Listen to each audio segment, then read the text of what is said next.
Kung atong tanawon ang kinabuhi ni Jesus o ang kinabuhi sa mga santos, ang similarity gid nila, pulos sila malipayon. Pulos sila kanabang diwa sila mabugati sa kinabuhi. Malinawon og malipayon sila kanunay. Lingi ako nunay mong tupad, na malipayon baka kanunay na.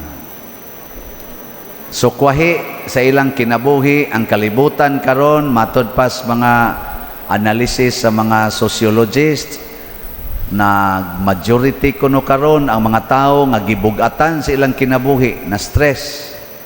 Kung kanus-a nga tag-as na kaitag mga nakabot nga mga achievements sa atong technology, hapit tanang butang automatic na, dali na kaayo ang pagbuhat og mga butang, hasta pag-communicate, usa lang ka text, abot din ka sa imong gustong tiksan, usa lang ka tulpok, video call dayon, kita dayon mo, pero daghan kay na stress, daghan kayo ang lonely nga mga tao karon, gani misaka ang rate sa suicide o attempted suicide. Ngano ka na? Hibaw mo ngano? Ha? Ingnay mong tupad na wa pa kay hunahuna maghikog.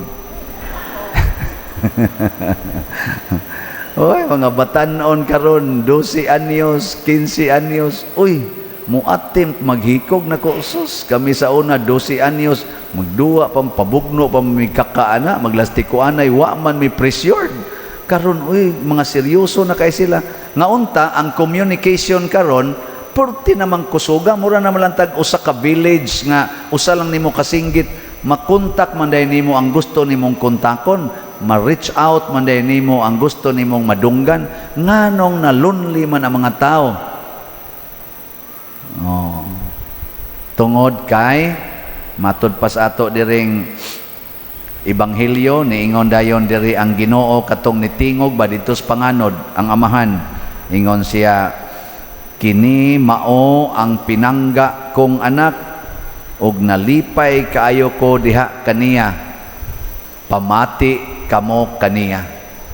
Ang kuwang nato ron, kusog kay tang maminaw sa atong tawhanon nga mga gusto, pero di na ta kamaong maminaw sa Ginoo. Kining gihulagway sa unang pagbasa nga nakita ni Propeta Daniel nga dunay kayo nga trono, kayo nga suba, ligid nga kalayo, nya naay gamhanan kaayong tao nga gikoronahan, nga sidlak ang naong, mao ni ang himaya sa Dios. Nya kun maminaw taniya, tagaan dayon taniya anang maong himaya. Sila si San Pedro o mga kauban, matod pa diri sa atong ikaduhang pagbasa, nakasaksi. Ingon sila diri, kami mismo nakakita sa iyang pagkahalangdon. Didto kami sa bukid diin gipasidunggan siya sa Dios og niingon, kini ang hinigugma kong anak nga akong nahimutan. Ngano man, tungod kay si Jesus, isip tao, pagpakatao niya dinhi, maminaw gyud siya sa iyang amahan og magtuman gyud sa sugo sa amahan.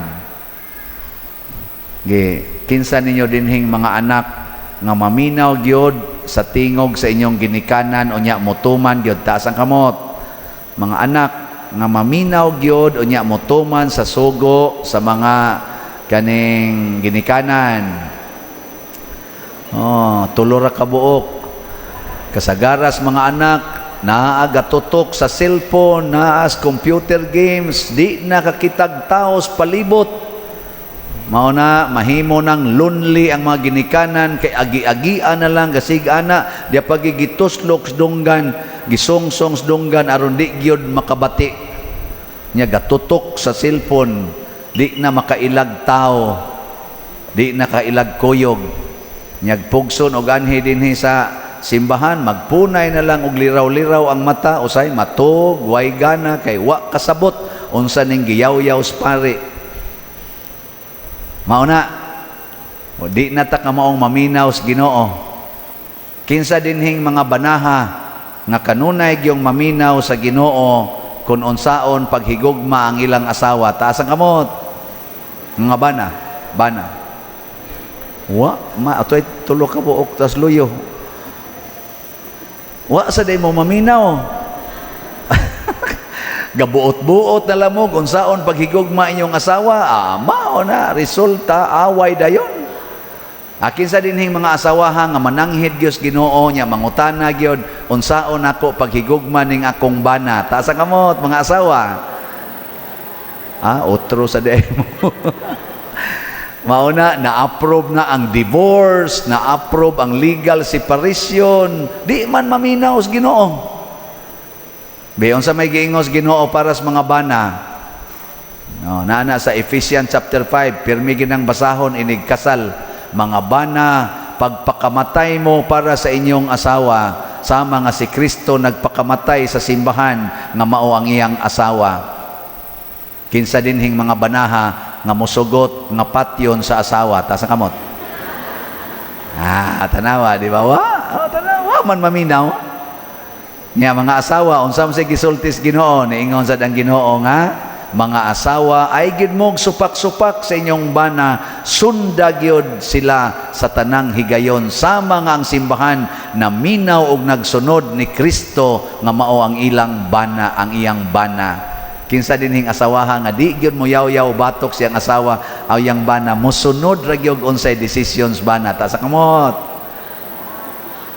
Sus, nagparis gyud mo no. Hala, kinsa man ninyo dinhi, wa man gid mo kapasar atong niaging mga adlaw, kinsa ninyo dinhi sugod karon mutuman na aning instruction sa amahan nga niingon pamatian ninyo siya. Kinsa nay musugod og paminaw og sunod sa Ginoo. Taas ang kamot. Na ang di mo pataas automatic gasunod sa yawa ha. O ang pagsunod sa pulong sa Ginoo mga igsoon, maunay makapanindot sa atong feelings, niya makapanindot sa atong hunahuna, o makapanindot sa atong naong. Hunong na mo anang gasto, siging pangsodan ng mga parlor para papution ang inyong naong, aron kuno munindot, kuluran ang buhok, kiskisan ang kilay, panumpay ang mga pilok, panumpay ang mga kuko, arios ana mga dila, bisag unsa na lang ari daghan kay gipamutang kanang mga alahas nga nagilak-gilak, nagtuo mo mo na makapanindot ninyo. Kung naay yawa anang inyong kasing-kasing og hunahuna, bati kay mugnaong, maliwat mo siyawa. No. Sige kani, wa na isa-isa kamot, lingi sa imong tupad be, lingi abang. Nya pangutan siya ing na tan-aw nimo sa akong naong, nindot. Ingna ba? Dawata lang sa kamatuoran o kung siya isulti. Nagi uban, wag yun, mulingi, kusmod lang naman. Ang ni paria, si palingi.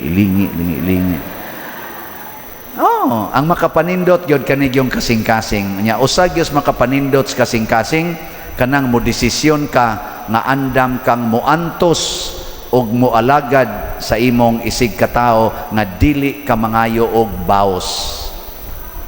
To suffer, to serve others without expecting anything in return. Kana gyoy perting makapanindot sa naong. Kamo mga ginikanan, paeskuylaha inyong mga anak, ayaw na pagsigig ingon kinahanglan mo pasar. Bahala nagkatulo, kaupat, nagbalik-balik sa grade 7, sige lang yun. Ang importante ni eskwela. Og mahagbong, iya masanas maestrang desisyon. Basta ang imong anak, sige eskwela. Di ba? Kamo nga ginikanan, pakana inyong anak. Ayaw na pag-ingon panghuga sa plato, iniguman, wala. Pakana lang. Ang importante mukaon. Kaya kung muundang na nagkaon, patay ng bataa. Oy, kamo inyong sang pakapinan, maingon mo gadagko lang na inyong kaon, mga hugawan kay mustanan. Ayaw lagi ana lagi, makadaot na. Pakana lang yun, pakana. Ana. Nya, unsa may resulta kung magsige na tag-alagad, ang Ginoo sad mahimuot nato Nya kung malipay ang Ginoo nato, iya dayong ninduton ang atong kasing-kasing og hunahuna. Mao bitaw na kamo dinhing sigig palit og slot. Pulos gyud mo malipayon. Kanang wa mo palit og slot, kusmuron ginagnaw.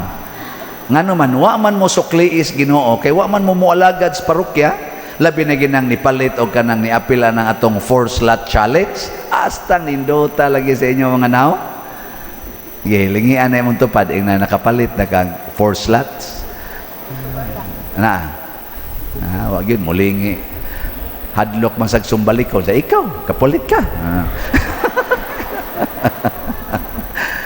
Oh, naadin balik-balik na lagpalit. Mga malipayon kayo mga naong. Pero ka na mga daw kayo, bagay na ayaw. Sige, tigo man na ilang kwarta, gadalag, rattles, kinabuhi. Butangan, pag CCTV ang balay, para kunuhay, mamonitor yun ilang kwarta, ilang bahandi. Wag, garatol-ratol na mo ninyo.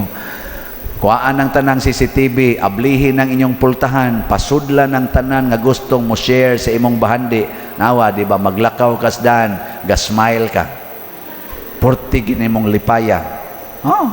Pero sige kag kupot anang bahandi, imo ginang protektahan, kusmod kay kag naong bugat kay na gitawag na silang mga baggages, loads in your life.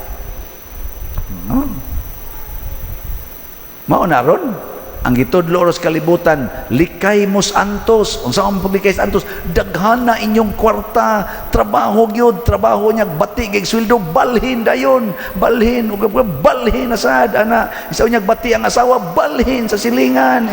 Imong bana bati, balhin sa pari. Katilaw sang pari usa. Bati ang madre, balhin sa pari. Asa sang balhin? Mao na, ang uban karon yung bati mang babae sa balhis laki. Mao na ron gabalhin-balhin na, laki na lang laki, babae.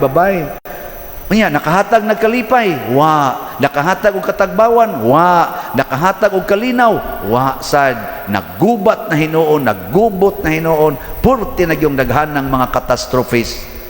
Nisamot na gyung kabati ang atong kinabuhi. Nga na ha? Sige, katapusang lingi sa imong tupad. Inasugod karon, maminaw na tas Ginoo ha. Nya unsa may gisultiros Ginoo? Unsa may gingon? Pasayloan ang tanan nga nakasa nimo. Higugmaan ang tanang nakautang nimo. Ayaw na paningli. Ana. Malipay dayon ka. Nya human ana palit dayog slots. Kana mo na finishing touches. Nya unsa may mahitabo kung magsige taghatag ani karon wa pa man gani mo mupalit kamong tanan pero nindot na kayo og progress ang atong gitukod nga kumbinto. Gusto mo tan-aw? Sige tan-aw. Atong tan-awon. Wa man nagkasipyat-sipyat mga atong IT. Hambot asa na to? Wa pa man tingali. Proceed na lang tawa dong.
paspas. Salamat kayo ha, sa inyong suporta. Ang gihimo na nato karon mga pedestals na lang to para sa tungtunganan sa tangkis tubig bag-o o sa atong image, dako nga image ni San Vicente Ferrer. Pasabot naa nata sa architectural part nya binayranay to the max na ni. So pamalit sad mo ha, kausala sa kasimana. Ang atong halin karon murag wa man dito among kopya dito, mga 39,300 na kapin ang atong halin nga slots. Pakpak. Nya, jutay na lay nahibilin 36,000 mga 600 na lang ka slots. Mahuman ra gyud nagpalito na ninyo karong adlaw. Pila na lang gunang 36,600. Jutay na lang kay na. Ang atong YouTube channel naatay subscriber nga mga 161,000 ka-subscribers. Kung mamalit na nagtag sa kaslat karong si Manaha, awa na, humana na. Di ba? Akin sa ninyo din magsige pag yung view sa atong YouTube channel, kanang Padriciano Obod. Kisa ninyo, inana ba? Kisa sige view ninyo na kadaadlaw, tas ang kamot, malangit na mo. Kamong wa gyud mo isas kamot, sugod na mo karon kung di mo gustong maimpierno. Bitaw magtinabangay ta ha, kanang atong YouTube channel, Padriciano Obod, nakashare sa nato para sa atong Paris Caritas or Charitable Fund. Atong month of June, nakadawat ta og 134,000 pesos nga share nga rin nato. Oh, di ba? Pakpakat sa nato ang YouTube.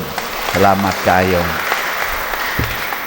In short, dunay kalipay nga mahitabo basta maghigugmaay ta, mo transfigure, munindot ang atong kinabuhi as individuals and as community.